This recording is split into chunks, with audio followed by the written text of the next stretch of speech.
데살로니가 전서 2장 신약성경 329페이지입니다. 데살로니가 전서 2장 1절부터 4절까지 교독하겠습니다. 1절에 형제들아 우리가 너희 가운데 들어감이 헛되지 않은 줄 너희가 친히 아나니 너희 아는 바와 같이 우리가 먼저 빌립보에서 고난과 능력을 당하였으나 우리 하나님을 힘입어 많은 싸움 중에 하나님의 복음을 너희에게 말하였노라.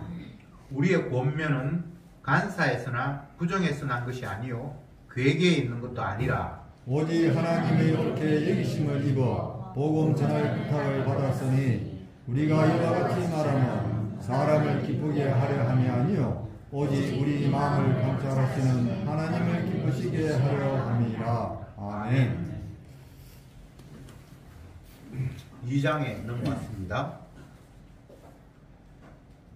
우리가 너희 가운데 들어감이 헛되지 않은 줄을 너희가 친히 안다.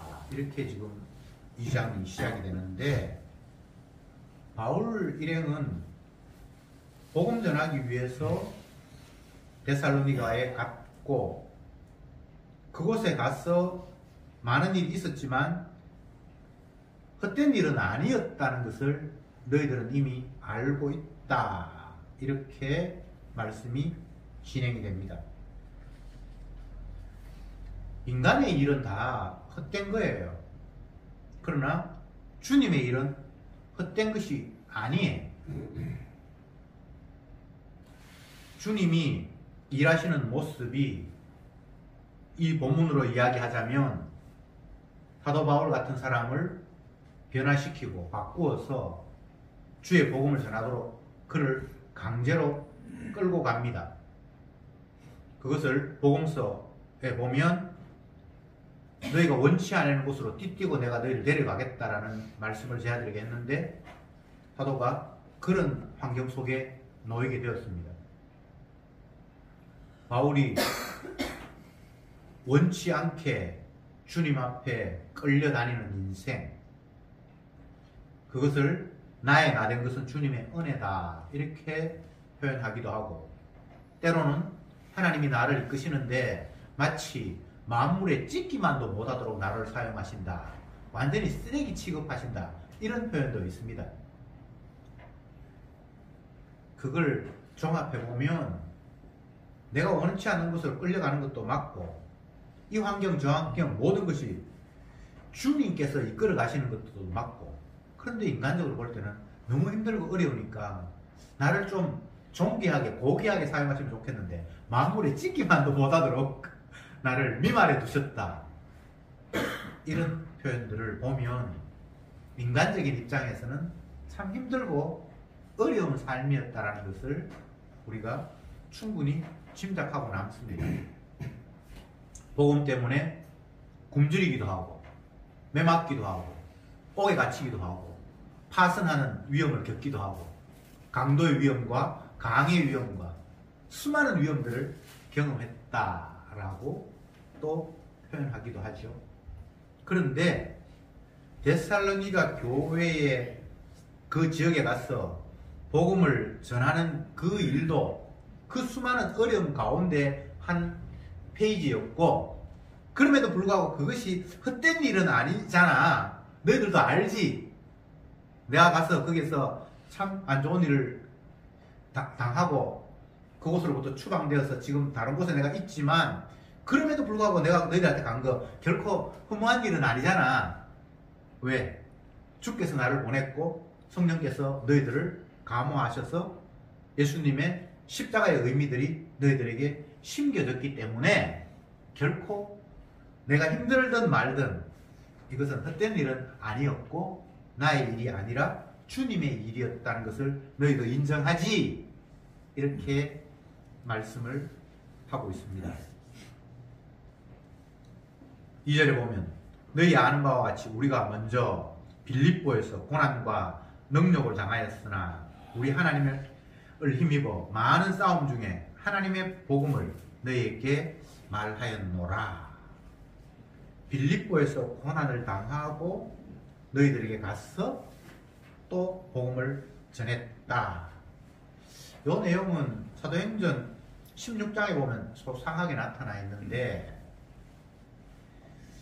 처음에 바울이 2차 전도 여행을 하면서 배를 타고 이제 유럽 쪽으로, 그리스 쪽으로 이렇게 들어가는데, 그 지역에서 첫 번째 도착한 데가 이제 빌립보 지역이었습니다. 그게 보면 바울이 일행이 안식일이 되었는데, 그쪽에는 아마 유대인의 회당이 없었던가 봐요. 빌립보 지역에는 유대인들이 많이 살지 않았으니까. 유대인들이 많이 사는 지역에는 다 회당이 있습니다. 자기들끼리 그 종교적인 커뮤니티가 형성이 되어서 있는데, 빌립보 지역에는 아마 유대인들이 많지 않으니까 회당이 없었던가 봐요. 그래서 그냥 바울이 안식일이 되어서 기도하기 위해서 기도처를 이렇게 찾다가 자주장사 루디아라는 여자를 만나는데, 비단장사, 자주색 뭐 옷 이런 걸 팔고 하는 그런 어떤 여자분을 만났는데, 그 사람에게 바울이 복음을 전했어요. 마치 빌립이 성령에 끌려서 광야로 갔는데 이디오피아 내시가 병거 타고 가다가 이렇게 만나는 것처럼, 이건 의도하거나 그런 건 아니고요. 그냥 기도하기 위해서 조용한 곳이 없는가 찾아가다가 자주장사 루디아라는 여자를 만났는데, 거기서 예수님의 복음을 이야기를 하니까 그 여자가 복음을, 이방인이지만 받아들였는데, 이 사람이 우리 집에 가자고, 이방인들을, 낯선 사람들을 자기 집에 모신다는 것은 보통 일은 아니잖아요. 자기 집까지 데려가서 여기서 당신이 머물 곳이 없으면 머물러라고 하면서 그 집 전체에게 복음을 전해서 다 세례를 받고, 이런 일이 벌어졌고, 그러다가 또 그 빌립보 지역에서 어떤 그 귀신 들린 여자를 만났는데, 이 귀신 들린 여자가 계속 바울 일행을 따라다니면서 당신이 하나님의 종이지요? 왜 여기 왔습니까? 당신이 무엇하러 왔습니까? 하면서 계속 괴롭히면서 쫓아다녔어요. 그러니까 바울이 그에게 기도함으로 말미암아 그 여자가 귀신이 쫓겨나는 그런 일이 벌어졌는데, 그 귀신 들린 여자는 어떤 사람이었는가 하면 정치는 여자였는데 종입니다. 정을 너무나 용하게 쳐가지고 그 주인이 돈을 짭짤하게 벌었던 그런 여잔데, 귀신이 나가버리니까 이제 원정신이 돌아오니까 돈벌이가 이제 수단이 없어져 버리니까 그 주인이 화가 나서 바울을 그 지역에, 빌립보 지역에 높은 사람들이 가서 고소했는데, 이 사람이 어디서 굴러온 뼈다귀인지 모르겠는데 우리 빌립보 지역에 와서 온갖 이상한 뭐 요란한 일을 하고 소요사태를 일으키니까 이들을 빨리 벌하라고 그렇게 해서, 아마 이 부자가 좀 영향력이 있던 사람인가 봅니다. 그리고 바울을 당장, 바울과 실라를 잡아서 옥에 가두어 버렸어요. 그랬는데 또 놀라운 일이 벌어집니다. 밤에 바울이 감옥에서 기도하면서 찬송하고 있는데 갑자기 옥트가 흔들려서 옥문이 열리고 이 수갑 채웠던 것들이 갑자기 풀렸어요. 그러니까 그 간수가 밤에 지키고 있다가, 밤에 뭐 평소에 자겠죠. 지키면서. 군인들이 군대 밤에 보초 서면 한밤중에 대부분 자잖아요. 그런 것처럼 아마 이 사람이 한밤중인데 뭐 문이 다 닫혀 있고 착고에 채워 있으니까 누가 도망갈 염려도 없고 하니까 아마 대부분 잤는 것 같은데, 갑자기 흔들리고 옥문이 열려 있는 걸 보면서 깜짝이 놀라서, 야, 죄수들이 다 도망갔는가 보다 싶어서 자결을 하려고 했는데, 사도 바울이 우리 도망 안 갔다, 죽을 필요 없어, 그렇게 이야기를 하고, 그리고 그 사람이 깜짝 놀라서 이 사람에 대해 소문을 들었는데, 당신이 알고 있는 진리에 대해서 내게 가르쳐달라, 그렇게 해서 복음을 전했더니만 그 사람이 또 받아들이게 되고, 어쨌든 이런 그 빌립보 교회에서 이러저러한 일들이 많이 벌어졌는데, 결과적으로는 그 힘있는 여종을 통해서 돈벌이 했던 그 사람이 화가 나서 그들을 감옥에 가두고 막 이런 과정에서 도저히 이제 그곳에 있지를 못해서 결국은 거기서부터 추방이 됐는데, 거기서 추방되고 난 이후에 두 번째 간 데가 이 데살로니가 지역이란 말이에요. 그러니까 이미 데살로니가에서도 그 바울이라는 사람 일행이 그 안에서 소란을 일으켰다는 것이 이웃 동네니까 다 전해졌겠죠. 이런 환경 속에서 빌립보에 가서 그쪽에 데살로니에 가서 또 복음을 전하고, 3절에 보면 우리의 권면은 간사에서나 부정에서 난 것이 아니요 계획에 있는 것도 아니라, 4절에 오직 하나님의 옳게 여기심을 입어 복음 전할 부탁을 받았으니 우리가 이와 같이 말하면 사람을 기쁘게 하려 함이 아니요 오직 우리 마음을 감찰하시는 하나님을 기쁘게 하려 함이라. 내가 이렇게 핍박받고 사람들 배척을 받았음에도 불구하고 내가 이곳에 와서 또 너희들에게 복음을 전하고 그러다가 또 쫓겨났는데, 이것은 내가 뭔가 하고 싶어서 하는 게 아니고 주님께서 우리에게 시키신 바다, 복음 전할 부탁을 받았으니, 이렇게 되어 있잖아요. 4절에 다메섹 도상에서 사도 바울이 부활하신 주님을 만났고, 부활하신 주님이 그에게 바꾸고 변화시키면서 이방인의 사도가 되라, 이방인에게 복음을 너희들은 전해야 된다, 너는 그걸 위해서 나의 택한 그릇이다, 이렇게 말씀을 하셨잖아요. 그 이후에 자기도 원치 않게 막 이리저리 끌려다니는데, 하나님이 끌고 가시지 않았다면, 주님이 그를 사용하시지 않았다면, 복음 전하다가 핍박받으면 포기할 수밖에 없어요. 그런데 계속해서 주님이 끌고 가시니까 포기할 수가 없는 거예요. 이거 자기 의지하고 상관이 없습니다. 원치 않는 곳에서 띠띠고 지금 끌려가는 거예요. 4절 다시 봅시다. 오직 하나님의 옳게 여기심을 입어 복음 전할 부탁을 받았으니, 사도 바울이 복음 전할 부탁을, 사명을 받았기 때문에 내가 뭐 멈추고 말고 할 그런 상황이 아니라는 거예요. 정말 이게 복된 인생이잖아요. 내가 원하는 대로 되고, 내가 돈 벌이기 원했는데 사업을 내가 돈 벌이고, 내가 자녀를 출세시키기 원했는데 자녀가 좋은 대학 가고 좋은 직장 가고, 이게 사람들이 복이라고 생각하는데 성경에는 그런 걸 복이라고 말씀한 적이 없습니다.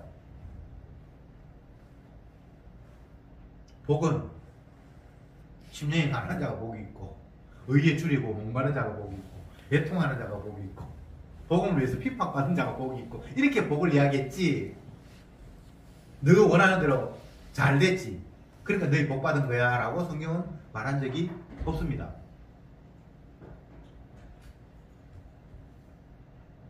구약에서는 시편 1편에 복에 대한 정의를 잘 설명해 놓았고, 신약에서는 마태복음 6장에 8복, 8가지 복을 잘 정리해 놨고, 대표적으로 이렇게 있어요.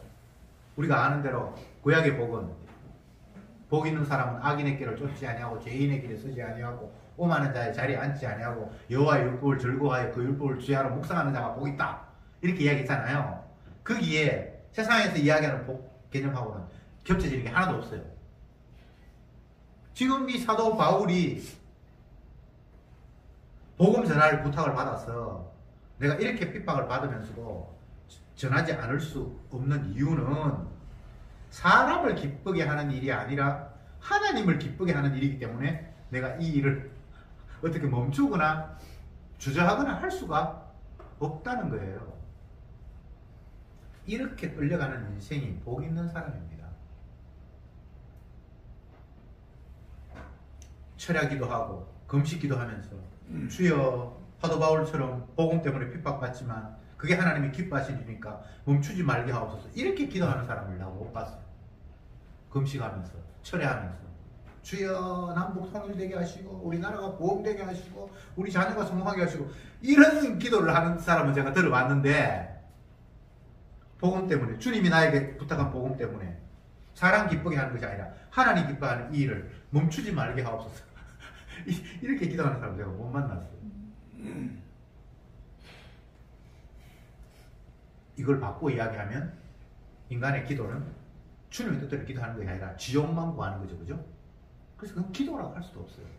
그것은 마치 이방신에게 우상 섬기듯이 무엇을 먹을까, 무엇을 마실까, 무엇을 입을까 요구하듯이 중언부언하는 것에 지나지 않는 거죠. 너는 왜 신앙인이면서 기도를 안 하냐?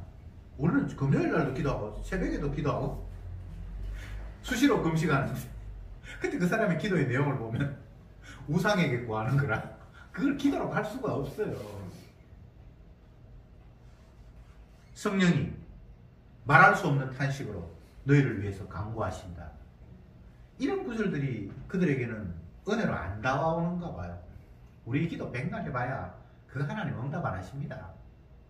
아버지 뜻대로 구하시면 들으심이라 그렇게 되어 있는데 아버지의 뜻은 아들 말고는 아는 사람이 없대요. 성경에 그렇게 되어 있어요. 나 말고는 아버지를 아는 자가 없고 이렇게 되어 있잖아요. 요한복음에서. 그리고 아버지 뜻대로 구하면 들으심이라.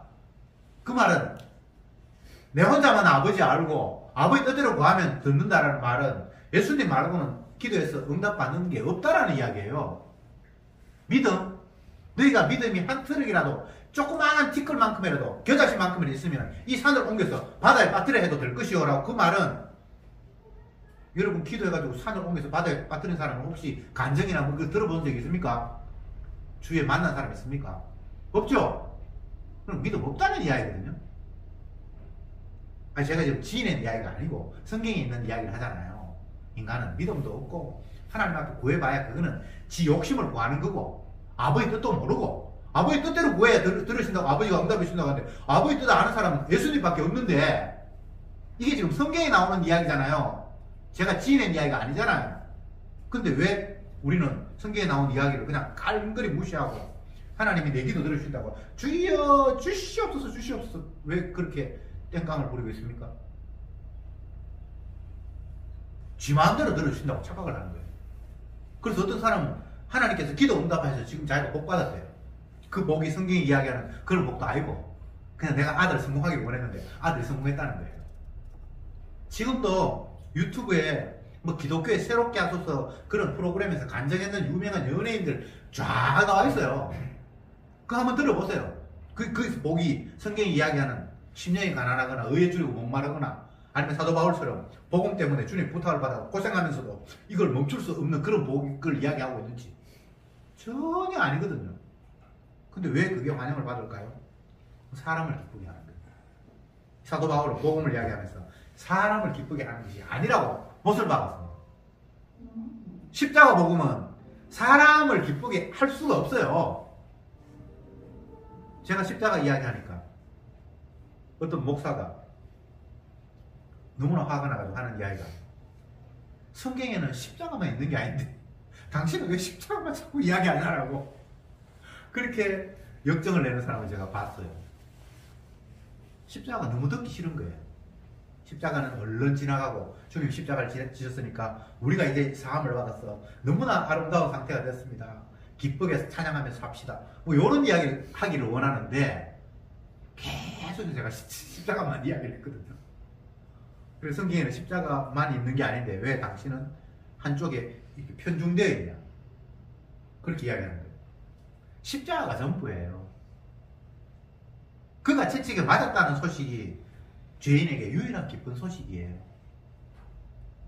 그래서 복음 전하는 사람을 보면 사람을 기쁘게 할 수가 없고 하나님이 기뻐하시는 소식을 전한다고 이야기하면서 죽었다 깨나도 십자가 외에 다른 이야기를 할 수가 없도록 돼 있어요.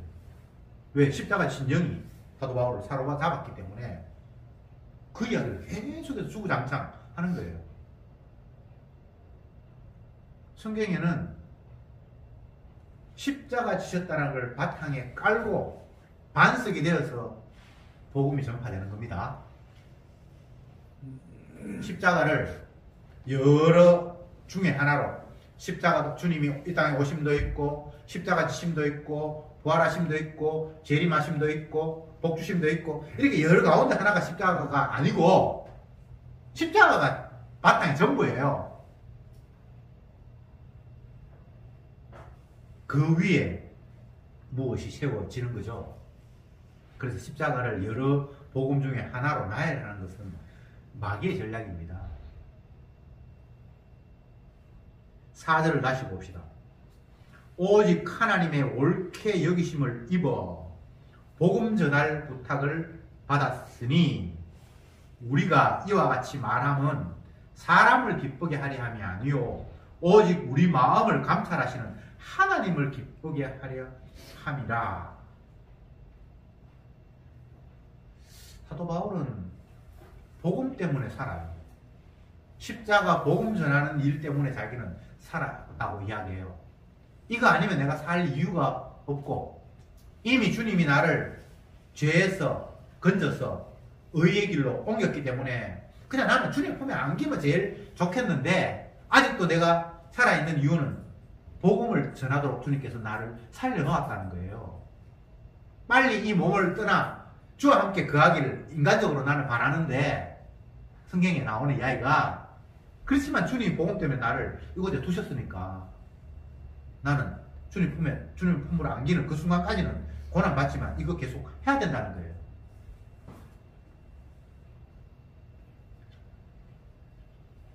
이런 관점으로 세상살이를 하면 내가 세상에서 좀 편하게 잘 지냈으면 좋겠는데 우리 자녀가 어떻게 됐으면 좋겠는데 라는 이런 이야기들이 그냥 부끄러워서 쑥 들어가 버려요. 복음 때문에 지금 끌려가고 복음 때문에 주님께서 나를 이곳에 세웠고 사람을 기쁘게 하는 것이 아니라 주님을 기쁘게 하기 위해서 내가 뭔가를 이야기하도록 주님이 계속해서 나를 독려하고 있는데 자꾸만 엉뚱한 생각을 한다 이 말입니다. 이 세상은 주님께서 진노하시고 분노하셔서 불태우기 위해서 예비된 곳이라고 베드로전서에서 그렇게 이야기하고 있죠. 근데 우리의 시각은 그런 시각이 아니잖아요. 저런 요소만 조금 좋은 환경으로 바뀌었으면 살만한 세상이 되겠다. 계속 이 땅에 뭔가 내가 원하는 환경으로 바꾸어졌으면 좋겠다라는 그런 아이디어를 계속 떠올리잖아요. 과학이 조금만 더 발달하면, 의학이 조금만 더 발달하면, 치매도 없을 거고, 예방할 거고, 암도 치료할 거고, 더 이상 전쟁하지 않고 화평하게 지내고, 계속해서 괜찮은 세상을, 내가 살만한 세상을, 살기 좋은 세상을 머릿속으로 계속해서 꿈꾸고 있잖아요. 근데 주님은 그렇지 않거든요. 내가 다 태워버리겠다. 마지막 날에 주님이 분노함으로 태우겠다. 그렇게 말씀하셨어요. 이스라엘 백성들이 애굽에 살다가 하나님이 너희 조상 아브라함에게 약속하셨는데 가나안 땅으로 내가 너희들을 살게 하겠다. 그 땅에 너희를 심겠다. 하늘의 별처럼 바다의 모래처럼 너희 자손들이 많아서 그 땅을 차지할 것이다. 그렇게 말씀을 하셨죠. 그렇게 해서 애굽을 떠나서 광야 40년을 거쳐서 가나안 땅으로 들어가는데 하나님께서 그 땅에 들어가기 전에 말씀하시기를 가나안 땅에 있는 모든 사람들을 아이, 여자 할 것 없이 다 진멸해버려라. 그렇게 말씀하셨어요. 진멸. 왜? 죄악이 가득 찼기 때문에. 죄가 관영했기 때문에. 그 가나안 땅에는 더 이상 의도 없고 살아야 될 이유가 있는 인간들이 하나도 없고 다 주님의 분노받는 자 안에는 족속들밖에 없기 때문에 여자, 아이, 가릴 것 없이 노인, 부자, 가난한 사람 가릴 것 없이 진멸. 진멸은 싹쓸이에요. 예외가 없어요. 그것이 세상 마지막 날의 샘플이에요. 견본이었어요. 그때는 가나안이라는 국한된 공간을 진멸해버렸지만 마지막 날에는 세상 전체가 가나안이고 다 주님의 진노의 대상이고 주님이 불태워 유황불로 다 진멸해버리고 태워버릴 것이라는 것이 주님의 약속입니다. 그러면 우리가 세상을 어떻게 봐야 된다고요? 하나님이 화내고 계시는구나. 인간의 하는 행위들을 보면서 주님이 지금 분노하고 계시는구나. 언제 주님께서 마지막 날 심판하실지는 모르지만 주님이 불태울 세상에 내가 지금 놓여 있구나라는 이런 시각을 갖는 게 정상 아닌가요? 그런데 예수 믿는다고 하는 사람들이 심지어 복음 안다고 하는 사람들이 이 세상을 바라보면서 너무나 낙관적이에요. 아이고, 러시아 전쟁이 좀 빨리 끝났으면 좋겠다. 러시아 전쟁 끝나면 뭐가 좋아집니까? 아이고, 원래는 겨울이 너무 길어서 장마도 많이 오고 빨리 봄이 왔으면 좋겠다. 계속해서 헛된 세상에 대한 미련을 포기하지 못해요.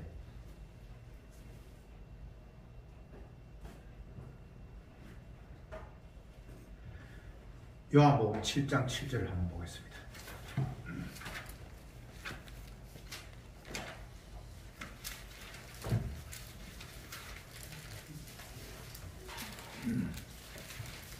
같이 읽어봅시다. 시작. 세상이 너희를 미워하지 못하되 나를 미워하나니 이는 내가 세상의 행사를 악하다 증거함이라. 예수님이 하시는 말씀이 세상 사람들이 너희를 미워하는 것이 아니라 예수님 나를 미워하는데 그 이유는 내가 세상의 행사가 다 악하다고 했기 때문에 나를 미워한다. 주님의 세상과는 세상이 다 악하다는 거예요. 그 행사, 움직이는 모든 일이 무엇은 악하고 무엇은 선하고 그런 게 아니고 모든 일이 세상의 행사, 이 세상에서 펼쳐지는 모든 것들이 다 하나님 보시기에 악하다는 거예요. 근데 성도는 세상을 이런 식으로 보지 않잖아요. 뭐 어떤 정치인이 악하다. 그 정치인만 악한 게 아니고 모두가 다 악한 거예요. 주님 보실 때. 그래서 주님이 기다리고 계시다가 때가 되면 관영했다, 가득 찼다라는 타이밍이 되면 주님이 불태워버릴 공간이 저와 여러분이 머무는 이곳입니다. 그런데 뭐가 세상에서 기대할 게 있습니까? 살 때까지는 살아야죠. 내가 살 때까지를 정하는 게 아니고 주님이 복음을 위해서 살려두실 만큼 그냥 살려두시는 거예요. 내가 살 때까지라는 게 없습니다. 아유, 나는 뭐 한 70대 후반까지 살아도 좋겠다. 그건 마귀의 이야기예요. 예수님 몇 년 사셨습니까? 하나님이 필요한 만큼 살리는 거예요. 내가 내 때를 정할 수가 없어요. 그런 시금방의 생각은 아예 먹지를 마세요. 복음 전할 부탁을 받았으니 성도는 다 십자가의 증인으로 주님이 호출했습니다. 땅끝까지 이르러 내 증인이 되리라고 말씀하셨습니다. 되어라가 아니고 내가 너를 되게 하겠다라고 이렇게 일방적으로 주님께서 강제로 채용해서 끌고 가는 겁니다. 그러니까 저와 여러분들은 주님이 십자가의 그 사랑이 어떤 것인가를 증거하는 일에 호출된 사람들이에요. 그것 말고 다른 걸 자꾸 머리에 염두에 두면 그건 다 그냥 망상입니다. 복잡할 게 없어요. 너무나 단순해요. 이 세상을 지으신 분이 때가 되어서 저와 여러분을 이 땅에 보냈고 살려두신 이유는 왜 하나님의 아들이 십자가에 못 박혀 죽을 수밖에 없었는가를 증거하라고 우리를 살려놓았어요. 살아있는 성도는 이 사도 바울처럼 복음 전할 부탁을 받은 사람들이에요. 주님의 부탁. 물론 뭐 부탁한다 그러니까 주님께서 우리에게 아이고 나는 안 되겠는데 네가 좀 해줄래? 뭐 그런 식으로 부탁은 아니고요. 우리에게 사명을 맡겼다는 거예요. 그렇지만 그 사명을 내가 감당하는 게 아니고 성령께서 우리에게 힘을 주시고 환경을 주시고 여건을 조성하셔서 그 사명을 감당하도록 이끄시는 거예요. 그런 전체의 상황을 나의 나된 것은 주님의 은혜다. 주님이 하신 일이다. 내가 죄수의 신분이 되어서 죄수선 타고 로마에 가고 로마에 가서 가택연금 상태로 구금되어 있어서 찾아오는 사람들에게 복음을 전하고 이 모든 것들이 나의 나된 것은 주님이 하신 일이라는 거예요. 내가 계획하거나 그런 게 아니라는 거예요. 여러분의 지금 현재의 모습이 여러분이 원해서 된 게 아니에요. 나의 나된 것은 주님의 은혜예요. 아이고 이 환경 좀 지루하다. 바뀌었으면 좋겠다. 그건 내 생각이고 주님은 복음을 위해서 지금 요게 합당하기 때문에 이런 환경에 우리를 두신 거예요. 복음 때문입니다. 다른 이유가 아니고 내 편하기 위해서 이 환경을 주신 게 아니고 내 괴롭히려고 하나님 이 환경을 주신 게 아니고 복음 때문에 나를 이 구도 안에 집어넣은 거예요. 이건 내가 마음대로 빼도 박도 못하는 거예요.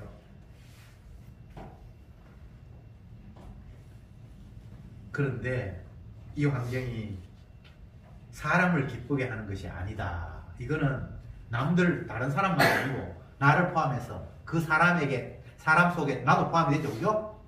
내 기쁘게 하기 위함이 아니고 또 다른 사람, 가족, 아들 기쁘게 하기 위함이 아니고 하나님을 기쁘게 하기 위해서 지금 일이 이렇게 펼쳐지고 있다는 거예요. 하나님이 기쁘시면 됐지. 이 세상의 주인 되시는 주님이 기쁘면 됐지. 왜 자꾸 다른 사람 기쁘게 하려고 생각하세요? 연예인들이 TV에 나와가지고 웃기고 울리고 얼마나 사람을 기쁘게 하기 위해서 안간힘을 씁니까? 그리고 그 일 때문에 돈이 생기고 명예가 생기고 권세가 주어지고 이게 세상의 규칙이잖아요. 사람을 기쁘게 해야 돈이 생겨요. 사람을 화나게 하면 돈이 안 돼요. 그런데 복음은 사람을 기쁘게 하는 게 아니에요. 그러니까 사람들이 얼마나 미워하고 싫어하겠습니까?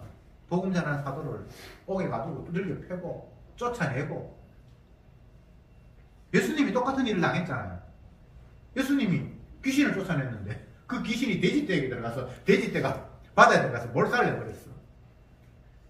그러면 메시아가 오셨구나. 저분이 진짜 하나님의 아들이구나. 이렇게 영접을 해야 되는데 내 재산에 손해가 났으니까 물어주든지 아니면 빨리 꺼져. 그게 인간들의 반응이잖아요. 신앙생활은 나의 기쁨이 돼야 되고 내게 이익이 돼야 신앙생활을 할 마음이 생기지. 나를 기쁘게 하지 않는 복음을 계속 따른다는 것은 육을 가진 인간으로서는 불가능한 일입니다. 그래서 예수 믿는 것은 선물이에요. 선물. 주님이 믿음을 선물로 주셔야만 이게 받아들여지지. 선물로 안 주시면 결코 이 육신이 이 소식을 기쁜 소식으로 수용할 수가 없어요.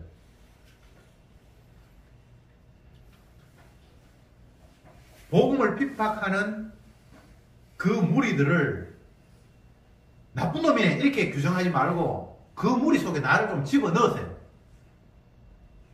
사도 바울이 지금 이 땅에 와서 우리에게 복음을 전하면 우리도 똑같이 그를 입을 막 입틀막 요즘 입틀막이라는 말 쓰는데 입을 틀어 막든지 감옥에 집어넣든지 죽이든지 해야 내가 직성이 풀리도록. 이 세상에 하는 행사가 다 악하다. 네 하는 일이 죄악이야. 그 주님 보실 때 그거는 가장 최악이야. 이 복음은 이렇게 우리에게 다가오거든요. 근데 내가 그 이야기를 들으면서 맞습니다. 아멘, 아멘 이렇게 할 수가 없잖아요.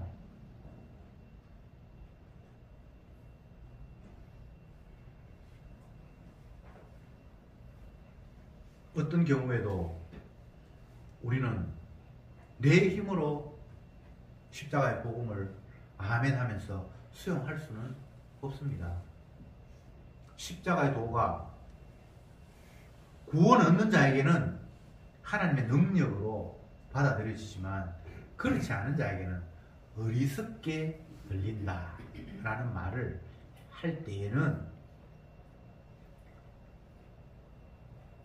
너무나 쉽게 우리가 복음 이해하는 능력적으로 나를 편입시켜 버리니까 그 십자가의 도가 어리석게 들린다는 말이 그냥 쓱 스쳐 지나가 버려요.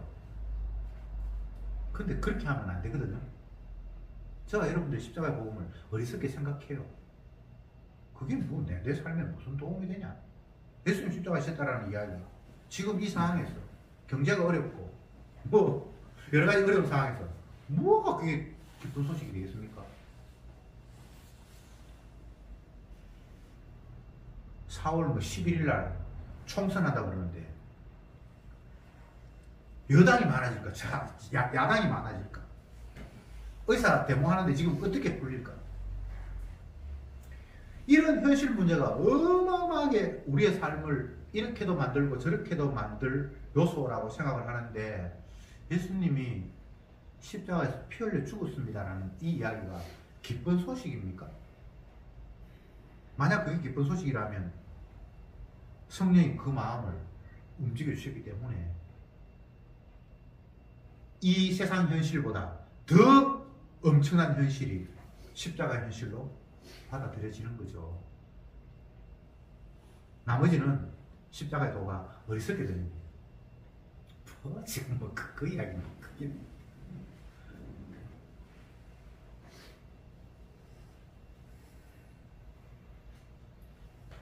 마지막으로 다시 한번 강조합니다. 십자가 복음은 사람을 기쁘게 하는 내용은 아니에요. 하나님을 기쁘게 하는 내용이에요. 이거 계속 여러분들의 머릿속에 새겼으면 좋겠습니다. 근데 우리는 살면, 만나면 상대를 어떻게 불쾌하게 하지 않고 기분 좋게 할까를 생각하잖아요. 혹시 내가 이 말하면 저 사람 혹시 기분 상하지 않을까? 이 말하면 좋아할 걸. 늘 사람을 기쁘게 하려고 생각하잖아요. 뭐 일부러 남 앞에 불쾌감을 줄 필요는 없지만 어쨌든 내 마음속에는 상대를 기쁘게 하려고 하는 마음이 크잖아요. 그런데 복음은 사람을 기쁘게 하는 게 아니에요. 사람을 짜증나게 만드는 게 복음이에요. 근데 그걸 하라고 우리가 부탁을 받았으니까 그게 너희들의 살아있는 이유고 너희들이 해야 할 책무라고 주님께서 우리에게 말씀을 하셨으니까 싫든 말든 그런 걸 고려함이 아니라 그냥 주께서 말씀하신 그 십자가의 사랑을 전할 수밖에 없는 환경. 지금 바울이 나와 너희들은 데살로니가 교회 성도들은 이런 관계를 주님이 묶어 놓으셨다는 거예요. 얼마나 아름다운 제대로 본 시각입니까? 우리가 만나는 것은 다른 이유가 아니라 주님의 복음 때문에 우리를 만나게 하셨고 그 복음 안에서 사람을 기쁘게 하는 것이 아니라 주님이 원하시는 것이었기 때문에 우리는 서로 그 복음을 주고 받으면서 복음 전할 부탁을 받은 자로서 서로 확인하고 격려하고 위로하고 또 다른 곳에 복음을 전하도록 주님이 우리를 세우셨다. 이것이 너희들도 나도 살아있는 이유다 라고 바울은 지금 데살로니가 교회에 편지하면서 이야기하고 있는 겁니다. 왜 사느냐? 세상은 끝없이 그 삶의 이유를 묻지만 답을 못 찾아요. 왜 사는지. 그냥 뭐 이 땅에서 엄마 아빠를 통해서 내가 생명으로 태어났으니까 산 생명 죽이지는 못하고 살아있을 동안에는 뭐 편하게 행복하게 살아야지. 물론 내가 편한 것도 좋지만 남들도 너무 불편하게 되면 남들의 불편 때문에 그 불편이 나에게도 전가되니까 서로 화목하게 니도 좋고 나도 좋고 그래 행복하게 살면서 사는 거지 뭐. 세상 사람들은 이거 말고는 살아야 될 이유를 못 찾아요. 근데 주님 뭐라고 이야기했습니까? 땅끝까지 내 증인 되기 위해서 내가 너를 끌고 간다. 그러니까 십자가의 증인으로 주님이 우리를 세우셔서 여기 바울로 이야기하면 복음 전할 부탁을 우리에게 하나님께서 하셔서 그걸 위해서 나는 오늘도 이리저리 끌려가며 누구를 만나고 어떤 상황에 다닥들이게 된다는 거예요. 이런 시각, 이런 마음, 이게 은혜 안에 있는 성도의 마음입니다. 제가 이렇게 이야기하니까 저와 여러분들 성도 아닌 걸로 지금 드러나고 이런 마음 아니잖아요. 이 세상에 성도 없어요. 구원 얻을 사람 없어요. 예수 믿는 사람 없어요. 믿음 있는 사람 아무도 없어요.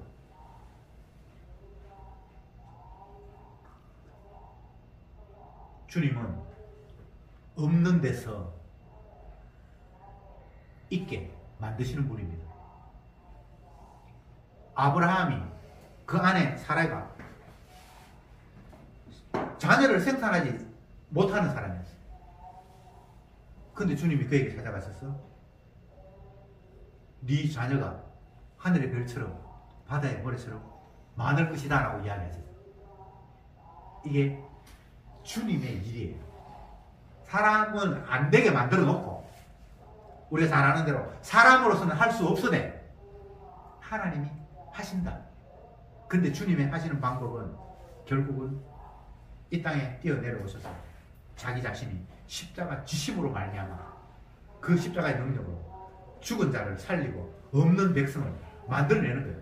믿음 없는 우리에게 믿음을 선물로 생산하고 주시는 그런 능력까지 합쳐서 주님이 일하시는 거예요. 여러분 걱정할 거 없습니다. 여러분이 믿음 없음을 고백하십시오. 죄인됨을 인정하십시오. 그런데 주님은 죄인을 불러서 우리 죄를 사하겠다고 약속하셨기 때문에 믿음 없음이 죄인됨이 주님 앞에 나아갈 수 있는 유일한 방법입니다. 나는 의로와 나는 말씀에 순종했어, 나는 믿음이 있어, 그 사람한테는 주님이 찾아가지 않습니다. 죄인에게 찾아가신다고 말씀하셨습니다. 죄인 됐다는 게 얼마나 감사한 조건입니까? 그래서 우리는 날마다 주님 앞에 죄인임을 인정할 수밖에 없도록 주님이 우리를 이끌어 가십니다. 죄인됨에 감사하고 그 죄인의 죄를 십자가 피로 덮으시는 그 주님의 은혜가 날마다 우리의 삶에서 다가오고 그것을 자랑할 수 있는 저들이 되기를 바랍니다. 기도합시다.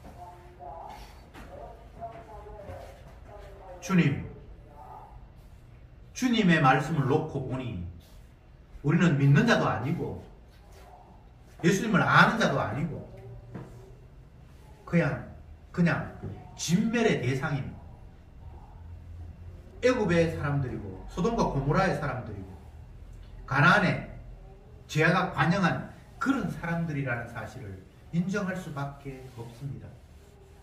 사도 바울이 바라보는 세상과는 내가 살아있는 이유가 복음 전할 일 때문에 살아있고 세상은 그것 때문에 돌아간다고 했는데 우리는 그런 시각이 아닌 살만한 세상, 조금만 불편한 요소가 해소된다면 천년만년 살고 싶은 세상으로 세상을 바라보고 있지 않습니까? 이런 우리들의 마음이 성령에 사로잡힌 사도 바울의 마음과 너무나 다르다는 것을 인정할 수밖에 없습니다. 그런데 주님은 이런 죄인을 불러서 당신의 피로 씻으시고 당신의 아들 삼기를 원하셨사오니 주여 죄인됨을 주님 앞에 고백할 수밖에 없습니다. 사람으로서는 할 수 없으되 주님은 하신다라는 그 말씀 앞에 날마다 나의 무능함을 주님 앞에 고백하는 저들이 되게 하옵소서. 예수님의 이름으로 기도드리옵나이다.